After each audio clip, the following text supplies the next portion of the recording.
Hi,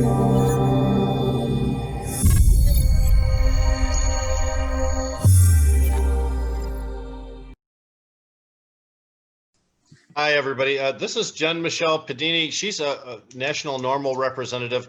NORML just last week launched a brand new program. It's a certification advocacy program. It's a 10-piece program that allows people to get certified through the NORML organization for advocating for your social justice issue. Cannabis, of course, is the focus, but almost anything that you want to complain about or stand up for, this training would be helpful. And she's joined us today to help explain a little bit more about what the advocacy certification is. Jenn Michelle, thank you for joining us on Jazz Cabbage Cafe. Hey, Rick, thanks for having me.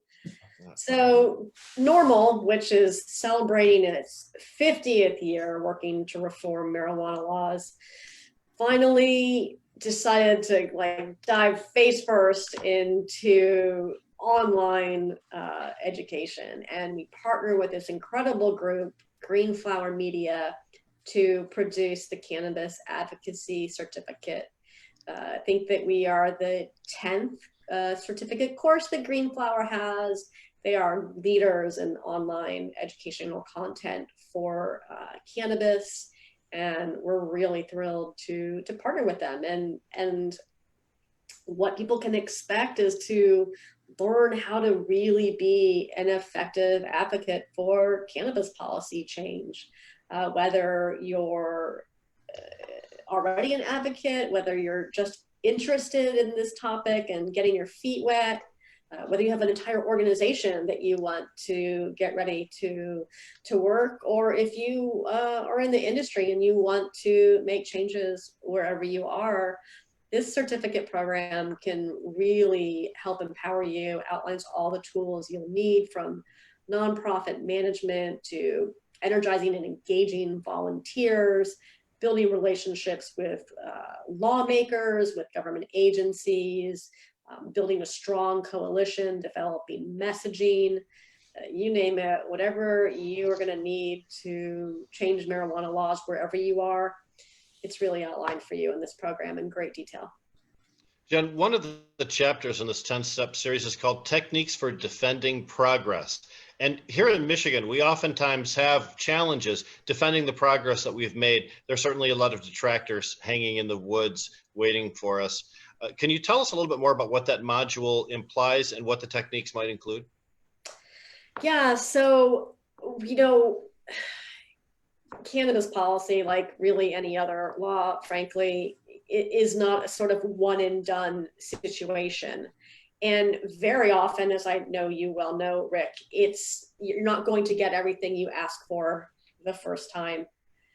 You're going to have to come back and make it better every opportunity you get. And oftentimes that means defending the progress that you have made and making sure that regulations that are in place don't become more onerous, or in some situations become watered down. If you have really good consumer protections in place, you want to maintain those. If you don't have any, you want to build those. And if you have, restrictions on, let's say, who can be employed in your state in the cannabis industry, that might take some work on your end as well, making sure that more people can be employed and that they aren't prohibiting people with past marijuana convictions, for example. But really, once you've made that step forward with some amount of progress, you want to keep pushing forward. You don't want to roll that back or water that down. And the good news is that no state that has decriminalized or legalized medical or adult use has walked that back yet. So if these policies weren't working, then states wouldn't keep pushing forward with them. But remember, whatever ground you do gain, you need to stay on top of that and keep pushing forward. I know we want to talk. Go ahead, please. Wasn't there some ground lost in I know in Canada there was, for sure, which is not United States, and home grows were taken away at some point along the way. And in Colorado, weren't there some reduction in what people could grow at some point? They lost some ground there. Montana too. Yeah, and I think it's interesting to kind of look at it from the perspective of, in particular with Colorado, they're, the first sort of to really do this, to dive into adult use, and they didn't get it perfect on day one. So I think that in that instance, I don't know if that's really walking back progress, or if that's just saying, hey, we probably didn't get this right the first time. And when you see laws that are being misused, that might have been intended to benefit the public, that are being sort of contorted to benefit those who aren't, I guess, adhering to sound principles for protecting consumers, maybe that warrants another look at it. We have a caregiver system here in Michigan that you're probably aware of, and it's been targeted almost since it got started. And the fear for us here is that will get peeled back at some point, with the argument being, well, we have this other commercial system already in place, we don't really need it anymore. But we don't think that agree with you. We don't believe that should be peeled back. Right, and that's not necessarily the same as the situation was in Colorado, where what they were finding were giant grow houses in the suburbs. But that is a great example that you bring up of protecting policies that you have in place that are working in a positive way and that are beneficial to consumers, and you would want to make sure you maintain those. Jen, it's a 10-part series, but it's all online learning. Is that correct? How would one accomplish an advocacy certificate? It is completely online. You can do it on your phone, on your tablet, on your computer. It's going to be formatted perfectly for whatever device you're doing this on at your own speed. There are 10 hours of content, and that includes video with myself, NORML's Deputy Director, Paul Armentano, and our good friend, Jack Finkel, who's the Executive Director of Texas NORML. And we provide all of that content. And then there is content that is produced by Greenflower that includes going to the NORML website, worksheets, and other video for advocates to work through at their own pace. And at the end of the course, there's an exam. And when you pass your exam, you get your actual certificate. Well, of course, I'm always excited to learn that I've been pronouncing Paul's name wrong for a decade, so I'm sorry to Paul for that. But one of my favorite things about this program is the one thing we haven't talked about right now. What does it cost to get involved? Well, the great news is the price point on this certificate is really low, particularly in comparison to some of the others out there. 10 hours of content, it is $97. So this is something that organizations can afford for their leaders, and that an individual can afford as well. Now, if you were to sign up for that program, is that part of a 501c3 or some kind of a C4 protected situation where it would be tax deductible, or is that just something that you pay in order to improve your life? It's just a fee that you are paying to Greenflower for this educational content. The great news is that NORML does receive a donation. So a portion of your course fee does benefit NORML's work reforming marijuana laws around the country. So $90 to NORML, 7 to Greenflower. I love that. Beautiful. Wouldn't that be good great? Negotiator. Hey, Probably not that. No. I was going to say, someone last week actually sent me the link to the Greenflower Media and the NORML certificate program, and it's really cool to have you on this week.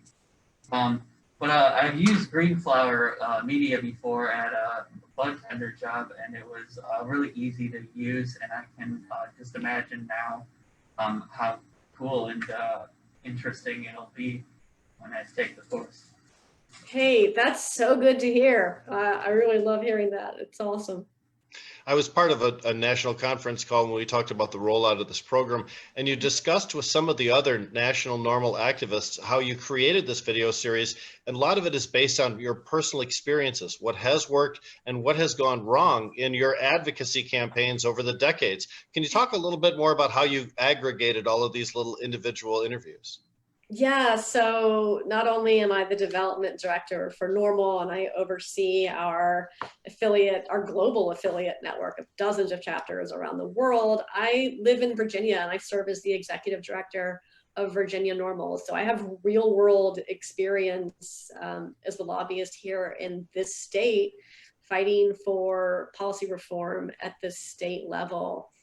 A number of the experiences I share and that Jack shares are real world firsthand experiences of our own, in particular, you know, fighting in front of mostly conservative legislatures. For me here, I have been present for the, you know, initial implementation of our medical cannabis program and the push to improve that and expand that. One of the stories, the case studies that we share is about removing qualifying conditions here in Virginia. Instead of hanging different conditions on the, you know, Christmas tree of who qualifies for medical cannabis, we decided we would just take a let doctors decide approach. And instead of allowing the state legislature to decide, you know, to really make healthcare decisions for patients, we decided that was probably a choice better made by, you know, healthcare providers. And so we were able to use a let doctors decide message to push that to the legislature, and it was very well received. The legislature felt like it gave them cover, and it really gave them an opportunity to say, yeah, this isn't our specialty. Let's let doctors practice medicine instead. And although I love the certification program, please go ahead. No, I'm sorry. Go ahead. I was just going to say I love the certification program, but I was already in love with the NORML website, norml.org, which includes an interactive map of the United States of America, which can allow you to search for any particular state's laws and their programs. So if you wanted to emulate something like a successful program from Virginia where they eliminated medical conditions, you could look up information about that right on the NORML site, and even have sample legislation that you might be able to inspire your lawmaker to introduce on your behalf. Yeah, we sure do. And if you have any questions, you can always just shoot us an email at NORML. And in particular, you can get me and my team at chapters@norml.org, and we'll always point you in the right direction. What is the best way for people to hook up with this new advocacy certificate?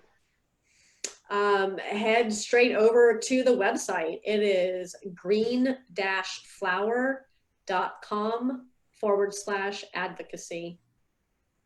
That's great. Listen, Jenn Michelle Pedini, we certainly appreciate you coming here today to the Jazz Cabbage Cafe. Much success to your program, and thank you for your leadership on a national basis for cannabis law reform. Hey, Rick, thanks so much for having me. Have a great day. You too. Really appreciate it. Thank you very much. Bye, everyone.